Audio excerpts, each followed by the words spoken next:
Bismillahirrahmanirrahim. Assalamualaikum warahmatullahi wabarakatuh. Waalaikumsalam. Alhamdulillahi rabbil alamin wa bihi nasta'in ala umurid dunya waddin. Assalatu wassalamu ala sayyidina Muhammadin wa ala alihi wa sahbihi ajma'in, amma ba'du.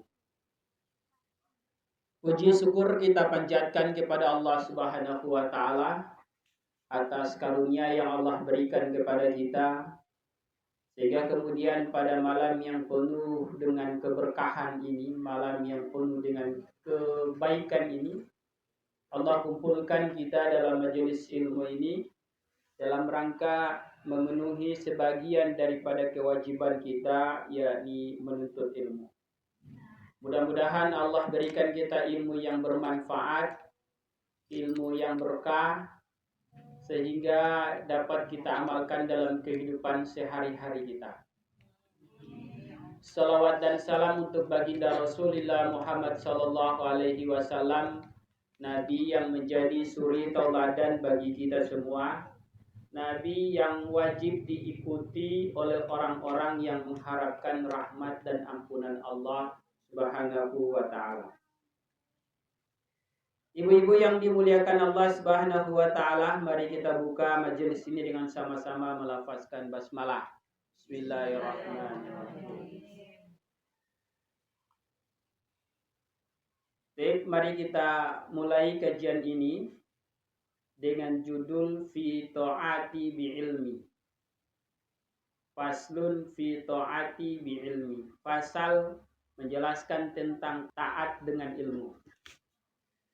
Di banyak tempat saya sering sampaikan bahwa di sini juga sudah berulang kali disampaikan bahwa agama ini landasannya atau fondasinya adalah ilmu. Sehingga tidak boleh tidak wajib bagi kita untuk senantiasa memastikan seluruh amal ibadah yang kita lakukan didasarkan di atas ilmu, diletakkan di atas ilmu. Masih lebih baik ibu, orang yang berilmu dan tidak mengamalkan ilmunya daripada orang yang beramal tanpa berilmu. Orang yang sholat yang tidak didasarkan dengan ilmunya, dia banyak menabrak rukun dan syarat sholat. Syarat sholat banyak ditinggalkan, rukun sholat banyak tidak dikerjakan, pembatalan sholat bisa jadi dia lakukan dan dia tidak sadar. Karena beramal tanpa didasari ilmu. Nah, orang yang berilmu dan belum mengamalkan, paling tidak dia tahu cara sholat yang tepat, cara sholat yang sah, dan seterusnya. Jadi masih lebih baik orang yang berilmu belum mengamalkan ketimbang orang yang beramal tanpa didasari ilmu. Fa innaka fa in fa'alta dzalika mukhlishan liwajhillahil karim hasalat ala ghayatil qurbi. Jika engkau mengerjakan perkara tersebut, yakni mengerjakan yang wajib, menjauhi yang dilarang, dan memperbanyak ibadah sunnah, maka dikerjakan dengan penuh keikhlasan, mukhlisan liwajhillahi, tulus karena Allah Subhanahu wa taala, maka apa yang terjadi? Hasalta ala ghayatil qurbi, maka kamu akan memperoleh puncak kedekatan dengan Allah, minallah, puncak kedekatan dengan Allah. Laksanakan yang diwajibkan, jauhi yang dilarang, perbanyak ibadah sunnah, maka kita akan menemukan derajat yang tinggi di hadapan Allah Subhanahu wa taala. Ghayatul qarbi, goya itu puncak kedekatan dengan Allah Subhanahu wa taala. Wa khallat, dan terbuka alaika untukmu, khalatul mahabati, yaitu keterbukaan cintamu dengan Allah Subhanahu wa taala. Pintu cintanya Allah terbuka bagi orang-orang yang dekat dengan Allah Subhanahu wa taala. Allati tasiru indaka jami'a harakatika wasakanatika lillahi wa billahi. Maka apa yang terjadi? Setiap gerak-gerik kita, diam kita, semuanya berdasarkan karena Allah. Karena sudah dekat dengan Allah Subhanahu wa ta'ala. Bahkan dalam sebuah hadis Rasulullah bersabda, wa qad asara ilaiha Rasulullah sallallahu alaihi wasallam. Rasul mengisyaratkan hal yang demikian itu biqaulihi, dengan sabda Rasul. Apa kata Rasul, ibu-ibu? Innallaha, sesungguhnya Allah Ta'ala maha tinggi Allah, qala, berfirman Allah, ma taqarraba ilayya abdi bi syai'in ahabba ilayya, seorang hamba tidaklah ia mendekatkan diri kepadaku bi syai'in, dengan sesuatu, ahabba yang lebih aku cintai, ahabba ilayya yang lebih aku cintai, mimaftaratu dari apa yang aku pardukan alaihi untuknya. Wala yazilu abdi yataqarrubu ilayya bin nawafil, dan tidak henti-hentinya ia mendekatkan diri kepadaku dengan perkara sunnah, hatta uhibbahu, sehingga aku mencintainya. Jadi Allah akan mencintai kita jika ibu ingin mendapatkan cintanya Allah Subhanahu wa ta'ala, maka kerjakan yang difarduhkan dan dekatkan diri kepada Allah dengan perkara sunnah. Wala yazilu abdi yataqarrabu ilayya binawafili hatta uhibbahu.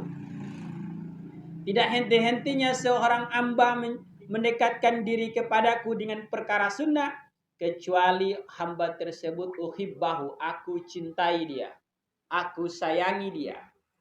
Faiza ahbabtuhu, jika aku mencintainya, kuntu sam'ahu alladzi yasma'u bi, maka dia mendengar dengan pendengaranku, kata Allah. Artinya apa? Telinga kita dibimbing oleh Allah Subhanahu wa ta'ala. Jadi telinga kita nggak mau dengerin yang gibah-gibah. Ada orang bagibah, malas kita mau mendengarkan. Kenapa? Karena telinga kita dibimbing oleh Allah Subhanahu wa ta'ala. Tapi kalau telinga kita tidak dibimbing, sengaja telinga ini malas satu hari kalau nak mendengar gibah, nak mendengar cerita keburukan orang. Tapi telinga orang yang sudah dibimbing oleh Allah, maka dia mendengar yasma'u bihi, kuntu sam'ahu alladzi yasma'u bihi. Aku menjadi apa yang dia dengarkan, aku menjadi pendengarannya, kata Allah. Maka dia mendengar atas bimbingan Allah Subhanahu wa ta'ala. Wa basarahu allazi yubsiru bi, dan dia melihat dengan penglihatanku. Matanya dibimbing oleh Allah Subhanahu wa ta'ala, sehingga matanya tidak mau melihat hal-hal yang tidak ada manfaatnya. Nak dibakar lota kiri kanan kalau mata yang sudah dibimbing oleh Allah Subhanahu wa ta'ala. Wa yadahu allati yabtishu biha, kemudian dengan tangan itu dia menggenggam.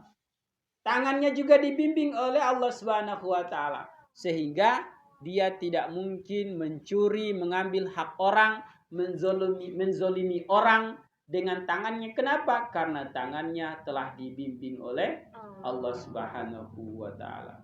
Wa rijlahu allati yamshi biha, dan dengan kakinya itu juga mendapat bimbingan dari Allah Subhanahu wa ta'ala. Dia melangkah dengan kaki yang telah dibimbing oleh Allah Subhanahu wa ta'ala, sehingga kakinya tidak mungkin akan melangkah ke tempat-tempat maksiat. Kakinya lebih ringan datang di tempat ketaatan ketimbang di tempat-tempat kemaksiatan. Gitu.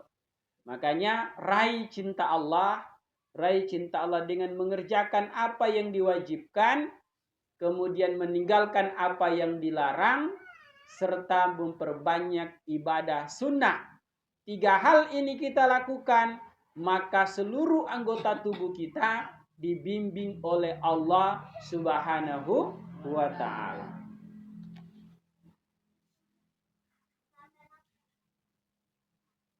Wa in sa'alani la'utiyannahu, jika dia meminta kepadaku, sungguh akan kuberi, kata Allah.